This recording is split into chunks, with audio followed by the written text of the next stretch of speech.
আমরা আজকে থেকে মানে পুরা বুথে আমাদের ডোর টু ডোর চলছে। তো আমরা এখানে বাড়িছি মূলত কারা কি কি পাইছে এগুলি জানার জন্য। যারা পাইছে না তাদেরকে আগামী দিন সুযোগ সুবিধা দেওয়া হইব, যে যে সুযোগগুলি সরকারি সুযোগগুলি তারা পাইছে না। আর তাছাড়া যে সিটিজেনশিপ অ্যামেন্ডমেন্ট অ্যাক্ট, এটার পক্ষে সমর্থন যোগানোর জন্য আজকে আমরা বাড়িছি। তো আপনি সরকার আসার পরে আমাদের বিপ্লব দেবের নেতৃত্বে যে বিজেপি সরকার প্রতিষ্ঠিত হয়েছে ত্রিপুরাতে, এই সরকার আসার পরে কোন সুযোগ সুবিধা পাইছেননি আপনি?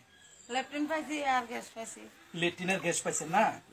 আচ্ছা, আপনাদের এমন জায়গা জমি নাই তো? ও তাহলে তো পিএম কিষাণ সম্মান নিধিও পাইতেন, কেমন? আচ্ছা ঠিক আছে, আগামী দিন যে যে সুযোগ সুবিধাগুলি আসে, অন্যান্য সুযোগ সুবিধাগুলি আমরা এটি আপনাদের দেওয়ার চেষ্টা করবো।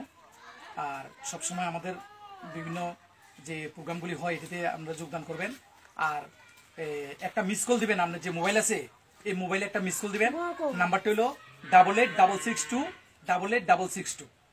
এই নাম্বারে আপনি মিস কল দিলেন মানে আপনি এই যে আমাদের প্রধানমন্ত্রী নরেন্দ্র মোদী বাংলাদেশ, পাকিস্তান এবং আফগানিস্তান থেকে যে সমস্ত হিন্দু সহ 6টা সম্প্রদায় নির্যাতিত হইয়া ভারতে আইছে 2014 সালের 31শে ডিসেম্বর আগে, তাদেরকে এখানে নাগরিকত্ব দেওয়া হবে।